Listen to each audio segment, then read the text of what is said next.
delivered? Yeah, Thanks. got you, bro. Yeah.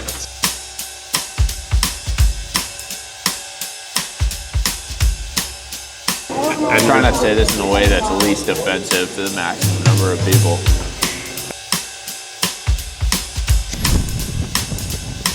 It can be an enormous differentiator throughout your journey.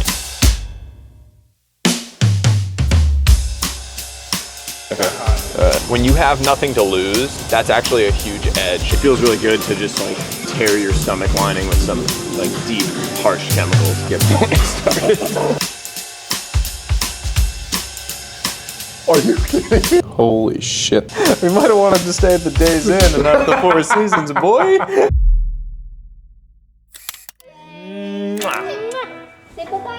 Love you. See you tomorrow. Mwah, mwah, mwah. Mwah, mwah, mwah. It's okay, buddy. I love you. I'll see you tomorrow. Poor guy. Come join me for a trip to Miami, Florida. 24 hours. Let's go do it.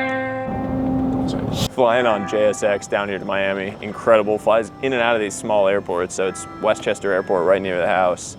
Super quick flight down, on and off the plane. Incredible experience. Let's go do it.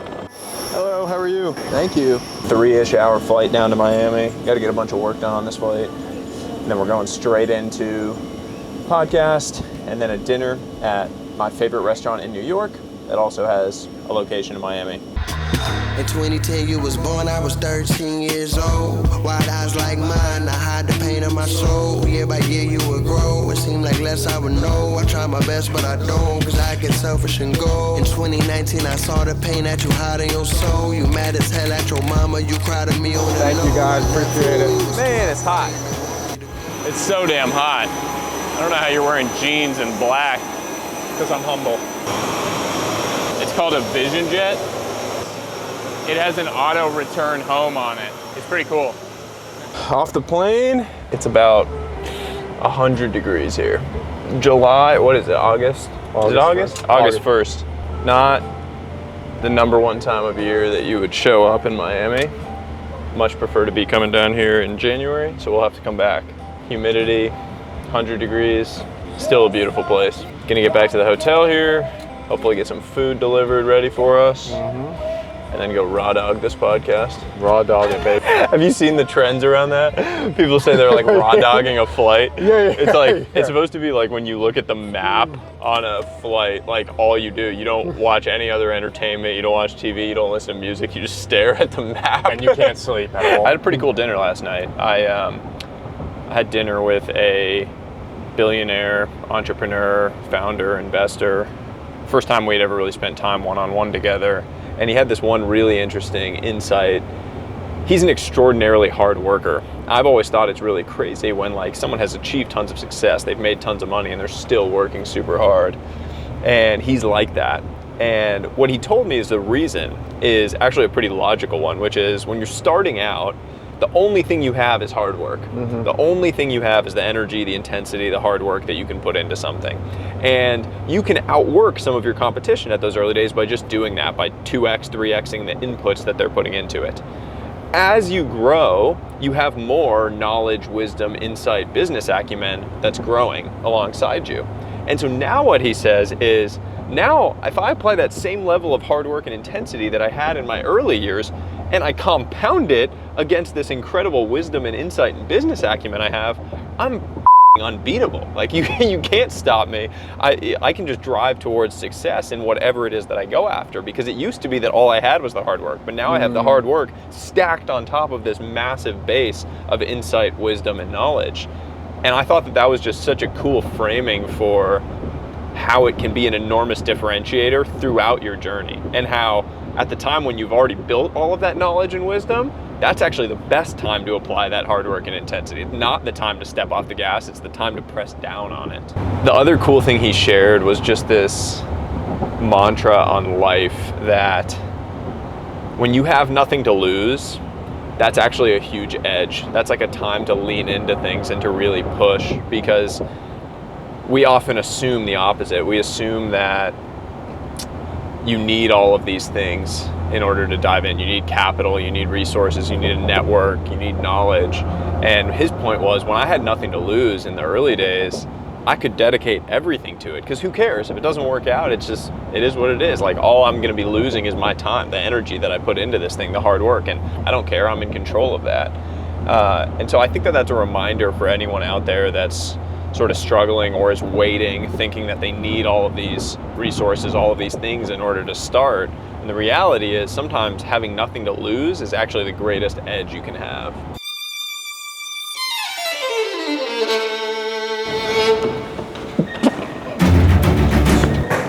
Am I gonna work out at 5 and then go run at 6:30? Should we get a lift in at 5:30 and then run at 6:30? All right. 23. She was nice. Sure was. Politely told us that we weren't allowed to film here, so we put the camera down, and then Lucas restarted it 2 minutes later. And she was flirting with me. Oh, bro.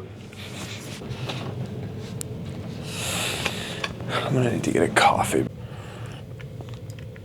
What's in it? Another day in paradise where health is happiness. XO Pura Vida. Apparently Uber Eats makes you request utensils, which I forgot. Yeah, Oh, here we go. Oh. You could just use this. I don't like heights. I don't like it. What else? And avalanches. Falling through the ice on a frozen lake. I am scared of groups of teenagers, that's true. A roving group of teenagers is one of my biggest fears in the world. They're so mean. I'm tired. I don't look that tired, I'm fine. No, you're good. Is your seat warmer on? I didn't mean to do that, but I do think that seat warmers are one of the underappreciated luxuries in life. Our house came with a heated toilet seat, and there's nothing better than waking up in the morning, it's cold, and you get to just sit down on a heated toilet seat. That's like peak I made it moment in life for me.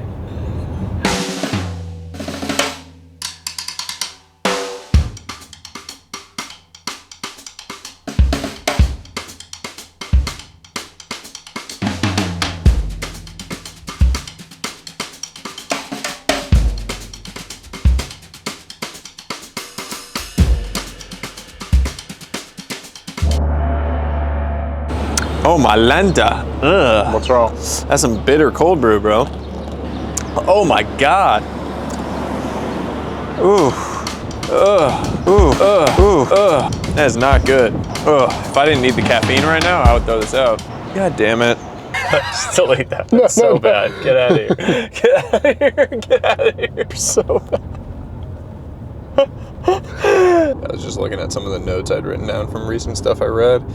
I came across this quote that's cool. Uncommunicated expectations are premeditated resentments. I think it's Neil Strauss. Very beginning.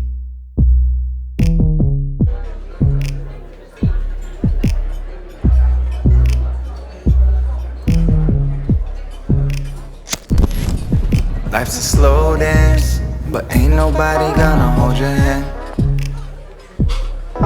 It's all romance, till somebody go and change your plans. I'm like, goddamn, I'm just at home talking to my plans. Busy first day here in Miami. 8:10, which means it's Grandpa Bloom's bedtime, way past my bedtime.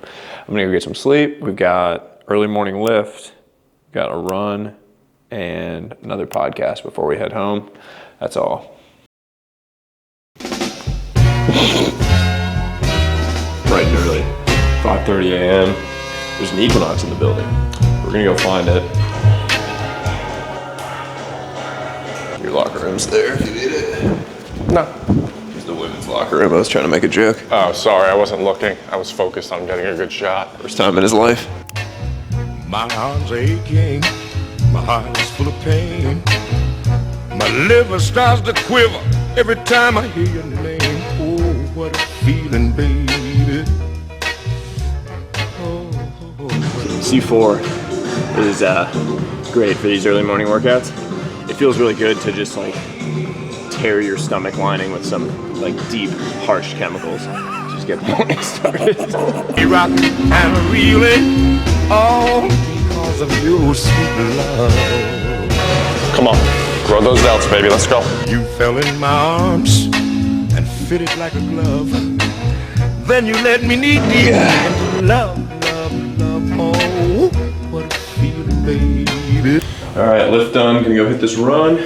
Got a few Miami locals coming out to join. Hopefully they know the good spots and the good running trails around here. Let's go do it. Welcome to town, man. Thank you. Happy to be here. Glad you guys are joining.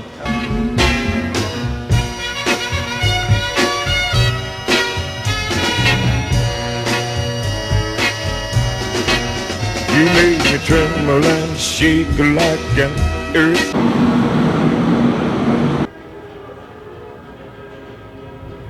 Not a bad fit for breakfast. Fit check, fit check, fit check. Can you imagine if I did that kind of thing? And the backpack from Amazon, not bad. Oh, that is ridiculously good cold brew. Not quite Dunkin', but something I think about a lot is the fact that the quality of your interactions with the world is sort of like a leading indicator for what your future looks like. So the quality of your interactions improves before your outcomes improve. So if you're starting to feel like the quality of your interactions, the quality of the rooms you're in, the quality of the people you're interacting with is improving, then you can kind of extrapolate that out. You can project that forward and say that your outcomes are going to improve on the back end of that. Thank you. Thanks.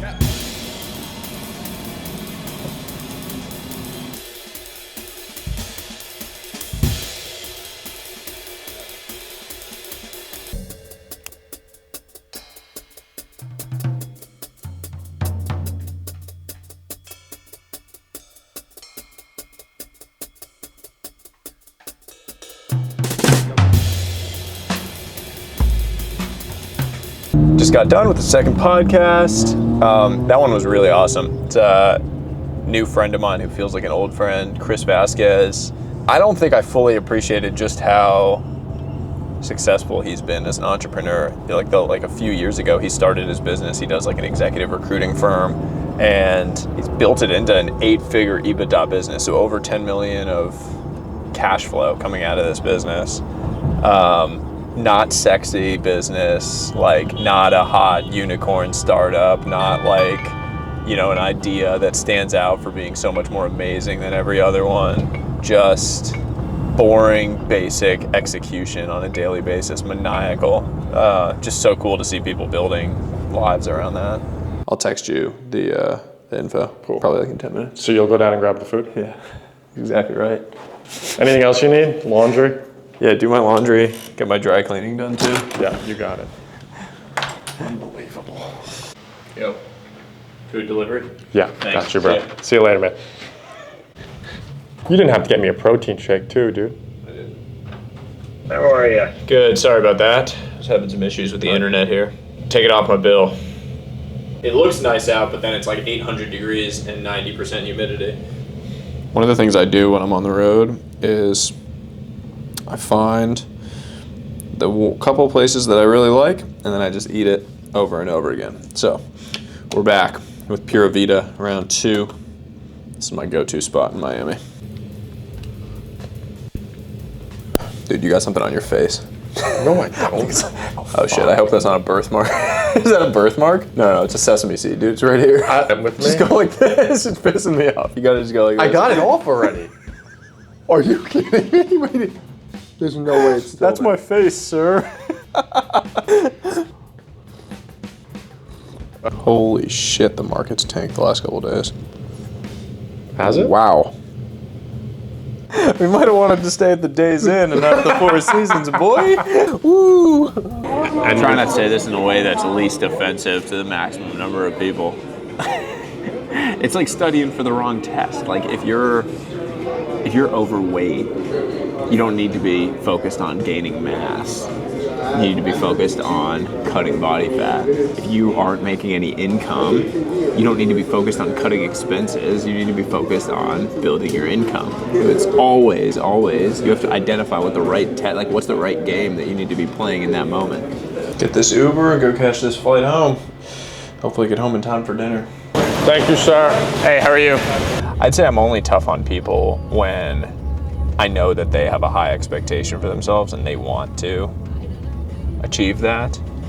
Nick Saban has this idea of the capability gap as the gap between what you're capable of and what you're actually delivering on, executing against. And his whole idea of coaching is that you help people recognize that gap. You help them realize that they're actually capable of much more than they are today, and you help them execute on closing the gap between their delivery and their capability. And I always really liked that as just like a model for thinking about this of, you know, sometimes you have to be tough on people because you realize that they're not delivering at the level that they're capable of. And delivering at the level you're capable of is sort of like your highest order calling in all of these pursuits. So, if I'm tough on you, that's why. But you're like really pretty. Thank you. So you agree? You think you're really pretty?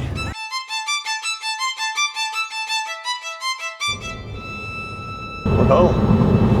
Yes. Nice smooth flight, nice and easy. We didn't get stuck in Miami with this hurricane or whatever they got hitting tomorrow, later tonight. No complaints. Get back home to little man, who probably will be ready for a bath and bed. And then I gotta run 20 miles tomorrow morning at 5. All right, made it home. Thanks for coming along for the trip. Until next time, stay curious.